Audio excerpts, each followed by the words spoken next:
I want to first of all again today thank our Holy Father, Pope Francis, for the confidence he has shown me in naming me the 6th Bishop of Baton Rouge. As I said yesterday, I was completely surprised by this appointment and was planning the scope of my next 10 years in the Diocese of Shreveport when the call came. I received a phone call 2 weeks ago after returning home from the ordination of our new priest, Dwayne Trombetta. This is one of the happiest days for a bishop because it shows life and vitality in the diocese. And as I was pulling into my garage, which of course is not a very ceremonious place, the garage door was closing, the phone came on, and I saw the call came from Washington, D.C.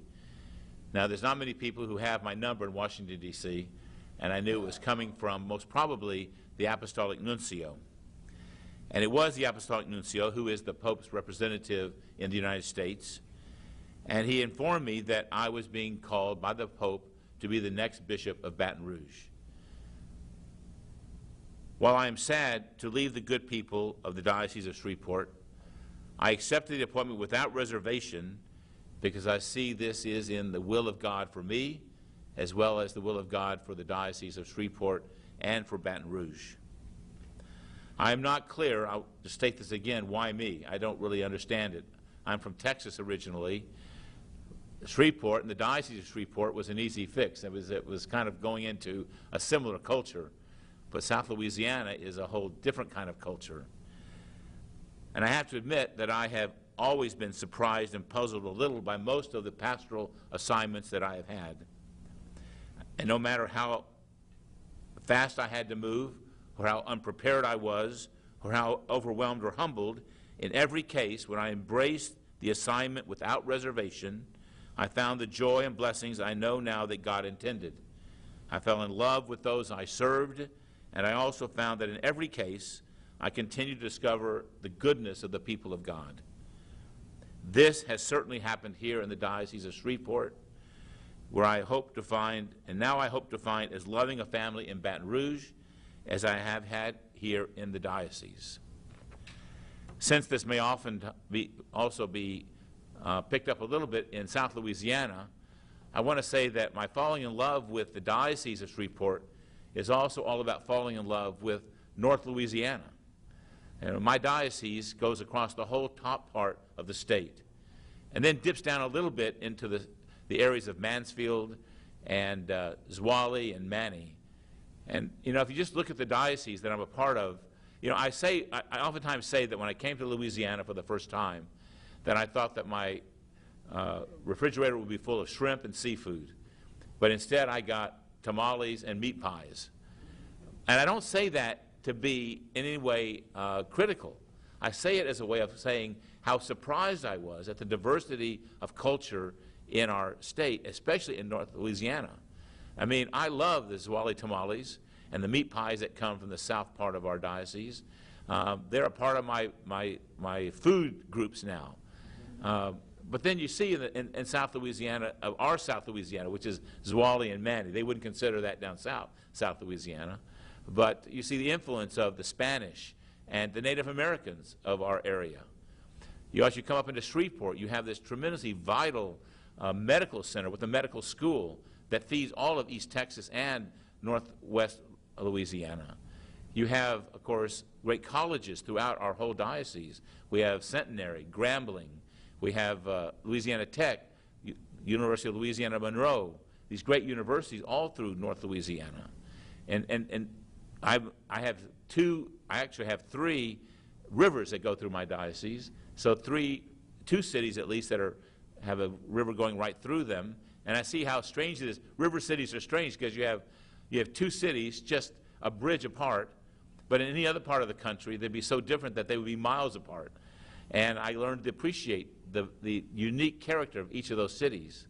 And you have Barksdale Air Force Base as a strong base. If you move over to our other kind of foundation city in the diocese, Monroe, Louisiana, the birthplace of Delta Airlines, and the great gift they are is kind of the gateway, I see, to that agricultural part of our diocese, which is the whole Delta region of the Mississippi. And I've learned here to become attentive to the needs of farmers as well as the needs of people that live in the city. and how that whole culture, as you move towards Monroe, becomes the Ark-la-Mis, while we are the Ark-la-Tex.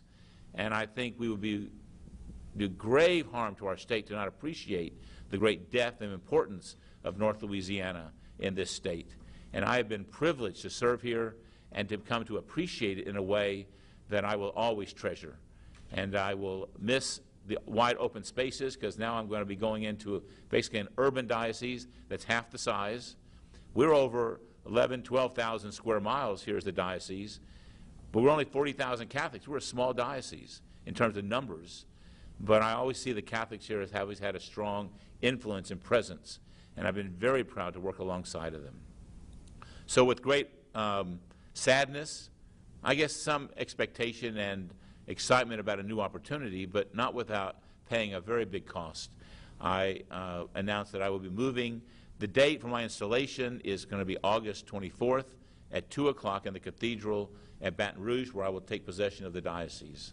And until that time, though, I'll continue to administer the diocese here and give my full attention and love to the people I've come to love and serve so willingly. And so now, if there are any questions, I'll be glad to take some. Yes? Bishop, what would you say is probably going to be your lasting legacy for this diocese? Wow, that's, you know, I think, first of all, I think I would be happy to claim the work of Catholic Charities as a new impetus for outreach of the church. We've always had a strong outreach to St. Vincent de Paul Society, but our Catholic Charities, number one, is going to allow us now to not only reach out to the poor, but it has allowed us to begin to cooperate and work with other agencies to build a true outreach to the poor. And I think that'll be one legacy that I'll be very proud to leave here in the diocese. I hope that I've built up a spirit of evangelization, a spirit of welcome since I've been here. I hope that people throughout the whole diocese have felt a part of the diocese. Sometimes when you get over from here to my furthest parish in Lake Providence, it's a 3-hour drive. And so sometimes those outlying parishes will feel neglected. I hope that they have felt that I have affirmed them by my presence as often as I can to be there, to make this feel like one diocese. And I hope some of my work in the ecumenical area, I've been the president of the Louisiana Interchurch Conference and worked with many interchurch relationships here, and hope that that has been also an influence here that will continue, because I think it's necessary, especially in this day and age, that we begin to talk more together about our differences so that we can build unity and not distress and disunity. What do you plan to bring to South Louisiana, such as what you've done here? You've done a few things that haven't been done here before. I don't know. I mean, I'm going in, as I told them there, I am so unaware of how much I don't know about South Louisiana that I don't even know what to worry about.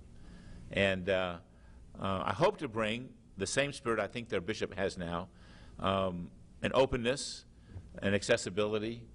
I'm not someone that stands aloof. I like to be involved and like to, kind of be close to the people. What I'm a little bit afraid of is that since there's more administration there, I won't have as much time. But since I'm the bishop, I guess I can make my time if I want to. And but to be involved with all of I'd love to be involved with the festivals and the things that people celebrate, and to be a part of those parts of church life. So I'm hoping that I can continue that. I think Bishop Munch has tried to do as much as he can, that I can bring that to the diocese, and maybe a little bit of the appreciation of North Louisiana and Louisiana as a whole state, and a different appreciation of how we all benefit when we all benefit, and that we can continue to build a strong state, not just in the South, but in the North as well. What would you like the people here in this diocese to, if you had anything that they could remember you by, what would you like for them to remember you by? Well, I hope they remember me, hopefully, as a man of God. Hopefully believe that in some way through my actions and my presence and my example, they came closer to Christ. That would be my first desire and hope. I hope that they felt respected. I hope that they felt they had a voice when they spoke with me, that I listened to them. All my desires are really more pastoral, not so much in terms of accomplishments of things, but of building that relationship with the church and with Jesus Christ. And I hope that's what comes alive, and I hope they remember and carry with them.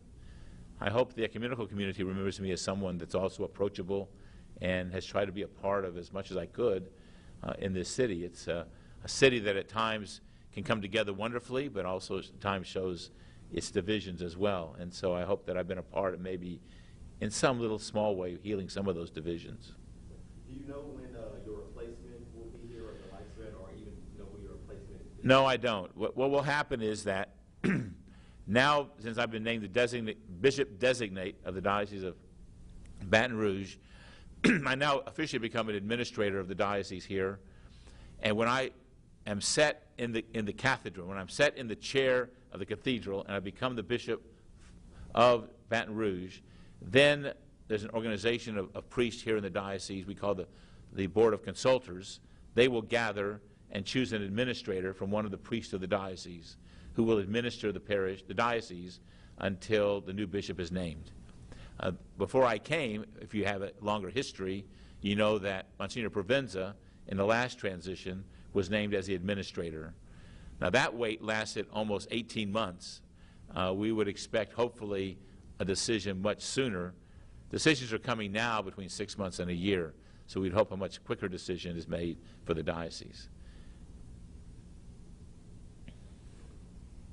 Will you communicate with the new replacement in ways to help improve Shreveport, even though you're down south? As much as you can, yes. When I arrived here, Bishop Friend, who was the former bishop, had moved close to his family in Florida, which was great because I could officially go visit him once a year and call it a business trip.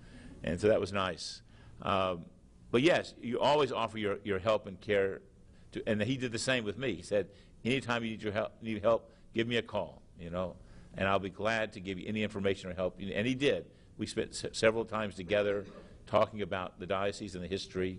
But then the new bishop has to take that and then move in his own way, The good thing about a new bishop is that it's kind of a clean slate for everyone.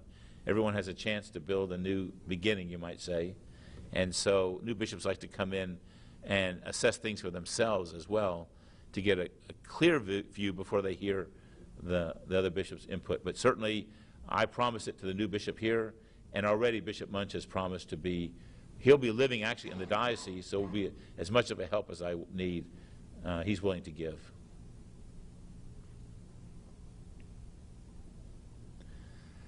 I want to thank you all. Thank you for this time, and know that I leave with great sadness, but also with great memories of the Diocese of Shreveport and North Louisiana. And I take those with me, and they will be part of my life, even in Baton Rouge. And the wisdom I've learned here, I hope to pass on to those in the South. So thank you very much.